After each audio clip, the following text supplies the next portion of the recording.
संपूर्ण महाराष्ट्राचे लक्ष लागलेल्या शरद पवारांच्या बालेकिल्ल्यात बारामतीत मुख्यमंत्र्यांची सभा होते। यावेळी मुख्यमंत्री यांनी राष्ट्रवादी काँग्रेसवर निशाणा साधत राष्ट्रवादीला पाणी पाजणार अशी टीका केली। अत्यंत चुरशीची लढत असलेल्या बारामती नगरपालिका निवडणुकीच्या प्रचार सभेसाठी मुख्यमंत्री बारामतीत आले होते। त्यांच्याबरोबर राज्याच्या ग्रामविकास मंत्री पंकजा मुंडे, अन्न आणि नागरी पुरवठा मंत्री गिरीश बापट, खासदार अमर साबळे हे उपस्थित होते। बारामतीमध्ये भाजप, शिवसेना, रासप या पक्षांनी बारामती विकास आघाडीची स्थापना करून सत्ताधारी राष्ट्रवादी काँग्रेससमोर मोठं आव्हान निर्माण केलं आहे। नुसती घोषणा केली नाही, एका वर्षामध्ये 1 कोटी तरुणांना त्या ठिकाणी हे लोन देण्याचं काम माननीय मोदीजींच्या माध्यमातून झालेलं आपण बघितलं। आज याकरता पाणी पितोय की 15 तारखेला 14 तारखेला राष्ट्रवादीला पाणी पाजणार आहे।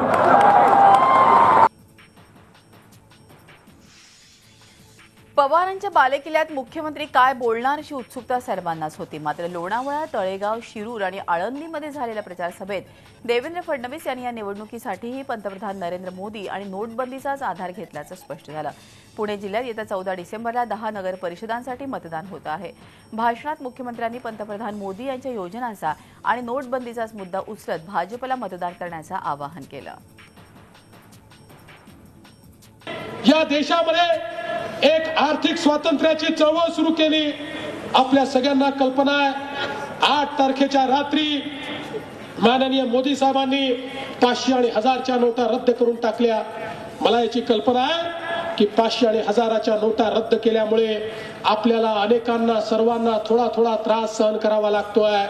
पण मोदीजींनी सांगितलं 50 दिवस त्रास सहन करा, 50 दिवसामध्ये काळ्या पैशाचा खात्मा करतो, मग 50 वर्ष या देशाला मागे वळून पाहावं लागणार नाही।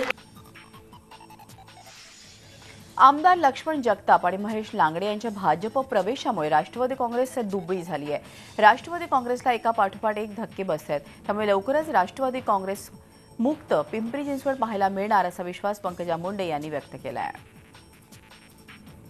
नगरपालिकेचे निकाल चांगले लागले आहेत, आता तुमच्या महानगरपालिकेचे चांगले लागतील। कारण जेव्हा मी एल्गार सभेला आले होते तेव्हा एल्गार सभेला मी आले असताना लक्ष्मण भाऊ आणि लांडगे साहेब, तुम्हाला सांगते, साहेबांच्या मनात होतच हे जे आता घडले ते आधी साहेब असते तर खूप आधी घडलं असतं। पण जेव्हा मी आले होते तेव्हा एक नारा दिला होता, राष्ट्रवादी मुक्त पिंपरी चिंचवड। कारण इतका इथला पिंपरी चिंचवड प्राधिकरण याच्या भ्रष्टाचारामुळे एक नारा दिला होता आणि तो नारा पूर्ण झाला। या सगळ्यांच्या प्रवेशामुळे आता राष्ट्रवादी तशी तर हलकी झालेली आहे आणि येणाऱ्या निवडणुकीमध्ये या सगळ्यांच्या शक्ती आमच्या बरोबर जोडल्या गेल्याने इथे नक्कीच शक्ती वाढणार आहे। जळगाव जिल्हा परिषदेच्या सर्वसाधारण सभेच्या शेवटच्या सभेत सत्ताधारी भाजपमधील माजी मंत्री एकनाथ खडसे आणि जलसंपदा मंत्री गिरीश महाजन या गटातील दुरावा समोर आला आहे। महाजन यांच्या जामनेर या मतदारसंघातील पंचायत समितीनं बीओटी तत्वावर बांधलेल्या इमारतीच्या देखभाल दुरुस्तीसाठी 9 लाख देण्याच्या ठरावाला भाजपच्याच खडसे गटातील सदस्यांनी विरोध केलाय। त्यामुळे हा ठराव सर्वानुमते रद्द ठरवण्यात आला। नियमाला धरून हा ठराव नसल्याचं सांगत ठरावाला खडसे गटानं विरोध केला। जिथलं उत्पन्न आलं तिथेच खर्च करा, मग जिथलं उत्पन्न येणार नाही मग त्याला तुम्ही उपाशीच ठेवाल का? आणि म्हणून जिथून उत्पन्न आलं तिथे पैसे दिलेच पाहिजे असा काही नियम नसल्यामुळे हा जिल्हा परिषदेच्या तिजोरीत जमा झाला पाहिजे आणि जिल्हा परिषदेच्या तिजोरीतून आवश्यकतेनुसार मग 9 लाख कशाला? आम्ही तर म्हटलं की 20 लाखाची गरज असेल जामनेरला तर 20 लाख रुपये द्यावे, त्याच्यामुळे विरोध करण्याचा प्रश्न नाही। आणि नाथाभाऊ गिरीश भाऊ आमचे नेते आहेत, नाथाभाऊ आमचे नेते आहेत, त्याच्यामुळे आम्ही भाजपा, काँग्रेस, राष्ट्रवादी असाही मुद्दा नाही आहे। जिल्हा परिषद ही संस्था आहे आणि त्या संस्थेचे आम्ही सदस्य आहे अनेक वर्षापासून, त्यामुळे त्या संस्थेचं हित ज्याच्यामध्ये असेल तो विषय इथे मंजूर केला पाहिजे, ज्याच्यामध्ये अहित असेल तो विषय इथे फेटाळला पाहिजे, टाळला पाहिजे। लातूर जिल्ह्यातील 4 नगर परिषदेच्या निवडणुका येत्या 14 डिसेंबरला होत आहेत। त्यानिमित्तानं काँग्रेसचे प्रदेशाध्यक्ष अशोक चव्हाण यांची अहमदपूर, निलंगा आणि औसा इथं काँग्रेस उमेदवारांच्या प्रचारार्थ जाहीर सभा झाली। यावेळी त्यांनी केंद्र आणि राज्य सरकारवर जोरदार टीका केली। नोटाबंदीवरून मोदी सरकार दररोज वेगवेगळे आदेश जारी करून नियमात बदल करते आहे, त्यामुळे सर्वसामान्य नागरिकांमध्ये, शेतकऱ्यांमध्ये गोंधळाची स्थिती निर्माण झाल्याचं सांगत चव्हाण यांनी जोरदार टीका केली। व्यापार पूर्ण ठप्प पडलं, राज्यातील मार्केट पूर्ण बंद आहे। निलंग्याला जाऊन निलंगा मार्केट मध्ये लातूरचं मार्केट जवळपास ठप्प पडलेलं आहे। औषधाला तीच परिस्थिती आहे. आता दुकानामध्ये ग्राहक नाही, दुकानामध्ये गिरायक नाही, पैसे खिशात पैसे तर देणार कुठे पैसे. दुकानदाराचा धंदा जवळपास 25% आलेला आहे आणि दुकानदारीची सुद्धा दुकान धंदा बंद झालाय. शेतकऱ्यांचे बेहाल आहे. ग्रामीण भागातल्या गरीब माणसाची परिस्थिती अडचणीची आहे. अशा परिस्थितीमध्ये आज देश चालत असताना मग टीव्हीवर इंटरव्यू चालू है, कैसा लगा फैसला. कोई मैनेजमेंट चुनो जोड़ता, अच्छा लगा सर फैसला, अच्छा हो गया सर, अच्छा हो गया. तो सामान्य आदमी रात को 2-2 बजे तक क्यू में खड़ा है, उसका क्या अच्छा है क्या. मग हे जर करायचं होतं तर देशाच्या लोकांना अडचणीमध्ये टाकण्याचा अधिकार तुम्हाला कोणी दिला. मंगेश तेंडुलकर यांच्या व्यंगचित्रांच्या प्रदर्शनाचं उद्घाटन पुण्यात माजी केंद्रीय मंत्री सुशीलकुमार शिंदे यांच्या हस्ते करण्यात आलं. तेंडुलकर यांचं हे 87वे प्रदर्शन आणि त्याचं औचित्य साधत शिंदे यांनी व्यंगचित्र पाहिली आणि तेंडुलकरांचं कौतुक केलं. यावेळी नोटाबंदीचा निर्णय घेतल्यामुळे विस्कटलेली घडी आणखीन 5 ते 6 महिने तरी कायम राहील अशी शक्यता त्यांनी व्यक्त केली. काळा पैसा बाहेर काढायला हवा ही इच्छा योग्य, मात्र त्याचा निर्णय घेताना नियोजन आवश्यक होतं असंही शिंदे यांनी म्हटलंय. निर्णय चुकलेला असं म्हणणं योग्य नाही. कारण निर्णय चुकलेला या दृष्टीनं आहे की त्यांनी तयारी केलेली नाही पुढची आणि निर्णय घेतला म्हणून तो त्या दृष्टिकोनातून आहे. म्हणजे संपूर्ण चुकलेला असं नाही. आम्हाला देखील या देशातला काळा पैसा काढावा हीच भूमिका आमच्या काँग्रेस पक्षाची सुद्धा आहे. नागपूरमध्ये होणाऱ्या मराठा क्रांती मूक मोर्चासाठी रेल्वे हवी असल्यास आयोजकांना 20 लाख रुपये आगाऊ भरावे लागणार आहेत. येत्या 14 तारखेला नागपूर विधान भवनावर मराठा क्रांती मूक मोर्चाचं आयोजन करण्यात आलं आहे. त्यासाठी CST ते नागपूर आणि वाशिम ते नागपूर अशी विशेष ट्रेन करण्यात आली होती. मात्र नोटबंदी आणि मोर्चासाठी उरलेला कमी कालावधी यामुळे पैसे भरण्यासाठी आयोजकांपुढे मोठ्या अडचणी आहेत.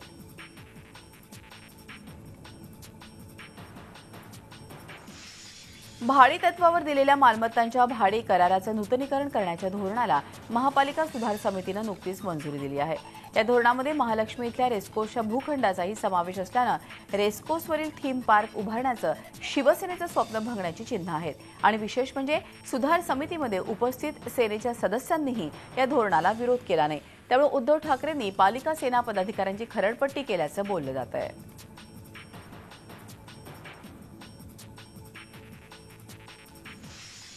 आमदार बच्चू कडू यांनी मातोश्रीवर शिवसेना पक्षप्रमुख उद्धव ठाकरे यांची भेट घेतली.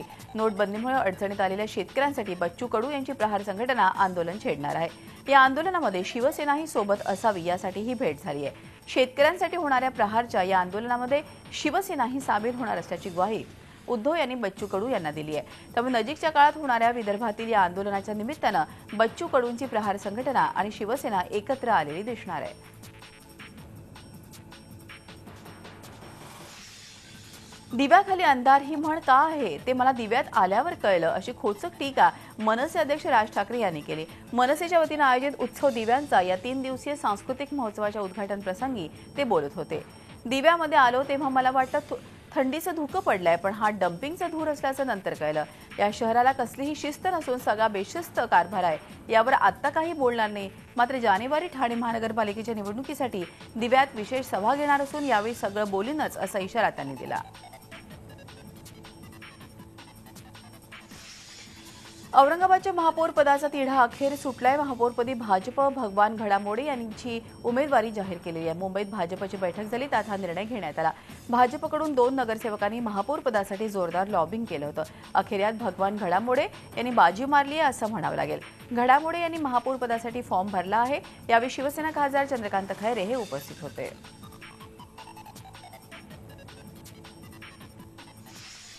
निवडणूक अधिकाऱ्याला धमकावल्याप्रकरणी राज्याचे पशुसंवर्धन आणि दुग्ध विकास मंत्री महादेव जानकर यांना धक्का बसलाय. जानकर गडचिरोलीच्या निवडणूक अधिकाऱ्याला काँग्रेस उमेदवाराचा उमेदवारी अर्ज रद्द करावा तसंच उमेदवाराला कब्बशी चिन्ह द्यावं म्हणून दबाव टाकत असल्याची क्लिप व्हायरल झाली होती. निवडणूक आयोगाने याची दखल घेतली आहे.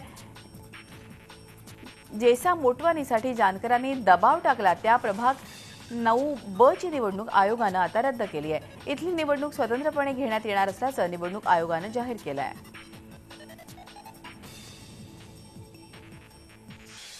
राजकारण आणि पक्षापेक्षा राष्ट्रभक्ती मोठी असल्याचं सांगत पंतप्रधान नरेंद्र मोदी यांनी विरोधकांवर पुन्हा एकदा निशाणा साधलाय. गुजरातच्या दिसा इथल्या बनासकठामध्ये आयोजित एका सभेत मोदी बोलत होते.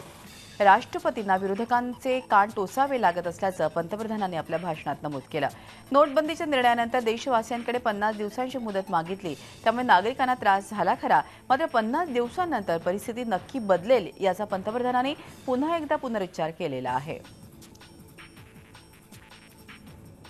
सरकार कहती है हम चर्चा चाहते हैं, सरकार कहती है प्रधानमंत्री बोलने के लिए तैयार है, सरकार कहती है प्रधानमंत्री आकर के कहने को तैयार है, लेकिन उनको मालूम है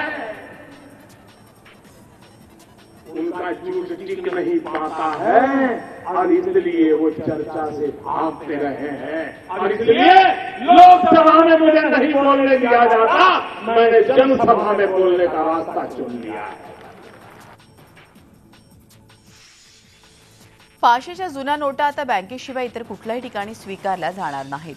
10 डिसेंबरपासून 500च्या जुन्या नोटांनी व्यवहार आता करणं बंद झालंय. नव्या नोटा मिळत नसल्यानं सरकारनं रेल्वे, मेट्रो, बस तिकिटांसाठी 500च्या जुन्या नोटांसाठी परवानगी दिली होती. 9 डिसेंबरपर्यंत ही परवानगी होती. आता 500च्या जुन्या नोटा कायमच्या हद्दपार झाल्या आहेत. नोटाबंदीनंतर आयकर विभागानं मोठे व्यवहार तसंच संशयितांवर गेल्या काही दिवसांपासून नजर ठेवण्यास सुरुवात केली आहे. आयकर विभागानं कर्नाटकमधील चित्रदुर्ग आणि हुबळी येथील हवाला एजंटच्या घरी टाकलेल्या छाप्यात 5,70,00,000च्या नवीन नोटा हस्तगत केल्या आहेत. या सर्व 2,000 रुपयांच्या नवीन नोटा आहेत, तर 90 लाखाच्या जुन्या नोटाही त्यांच्याकडून मिळालेल्या आहेत. त्याचबरोबर 32 किलो सोनं देखील हस्तगत करण्यात आलंय. हवाला एजंटनं घरात बाथरूमच्या भिंतीत कुणालाही कळणार नाही अशा पद्धतीनं हा मुद्देमाल लपवला होता. मात्र आयकर विभागानं रचलेल्या सापळ्यात हे घबाड मिळून आलंय. या प्रकरणात आयकर विभाग सखोल चौकशी करताय. आणखीन या धंद्यात कोण कोण सहभागी आहे याचा शोध घेत आहेत. तामिळनाडूत दिवंगत मुख्यमंत्री जयललिता यांच्या निधनामुळे तामिळनाडू शोकसागरात बुडालाय. त्यांच्या निधनाच्या धक्क्यानं आतापर्यंत 280 जणांचा मृत्यू झालाय. या सगळ्या मृतांच्या वारसांना 3 लाखांची मदत देण्यात येणार आहे. AIADMK पक्षाच्या वतीनं ही माहिती देण्यात आली आहे. परराष्ट्र मंत्री सुषमा स्वराज यांच्यावरती एम्समध्ये किडनी प्रत्यारोपणाची यशस्वी शस्त्रक्रिया करण्यात आली. या प्रत्यारोपणासाठी डॉक्टरांच्या विशेष टीमला पाचारण करण्यात आलं होतं. किडनी फेल झाल्यानं स्वराज यांना 7 नोव्हेंबरला एम्समध्ये दाखल करण्यात आलं. 16 नोव्हेंबरला त्यांनी स्वतः ट्विट करून याबाबतची माहिती दिली होती. त्यानंतर अनेकांनी स्वराज यांना किडनी दान करण्याची तयारी दर्शवली होती. इजिप्तची राजधानी कैरोमध्ये एका सरकारी इमारतीमध्ये बॉम्बस्फोट झाला. या स्फोटामुळे 6 पोलिसांचा मृत्यू झालाय, तर 3 जण गंभीररित्या जखमी झालेत. या स्फोटाची जबाबदारी अद्याप कुठल्याही अतिरेकी संघटनेने घेतली नाही. चीन आणि अमेरिकेचे संबंध अधिक बळकट करण्यासाठी चीननं एक पाऊल पुढे टाकलंय. अमेरिकेसोबत चांगले संबंध प्रस्थापित करण्यासाठी चीन सहयोग करेल असं चीनकडून सांगण्यात आलंय. अमेरिकेचे नवनिर्वाचित राष्ट्राध्यक्ष डोनाल्ड ट्रम्प यांनी चीनसोबत संबंध सुधारणं महत्त्वाचं असल्याचं सांगितलं होतं. त्यावर चीननं सकारात्मक प्रतिसाद दिलाय. साऊथ कोरियाचे अध्यक्ष पाक ग्वेन यांच्या विरोधात संसदेमध्ये महाभियोग प्रस्ताव मांडण्यास मंजुरी देण्यात आली आहे. या प्रस्तावाला न्यायालयाची संवैधानिक मान्यता मिळाली तर ग्वेन यांचं अध्यक्षपद सोडावं लागणार आहे. ग्वेन आणि त्यांच्या सहकाऱ्यांवर 500 कोटी रुपयांचा भ्रष्टाचार केल्याचा आरोप आहे. बांगलादेशच्या पंतप्रधान शेख हसीना यांचा नियोजित भारत दौरा रद्द झाला. भारतासोबत बातचीत करण्यासाठी तारखेचं नियोजन न झाल्यानं हे पाऊल उचललं गेल्याचं सांगण्यात येत आहे. शेख हसीना यांना तिस्ता नदीच्या पाणी वाटपाबाबत चर्चा करण्यासाठी भारतात येणार होत्या. आता शेख हसीना फेब्रुवारीत भारत दौऱ्यावर येणार असल्याचं सांगण्यात येत आहे.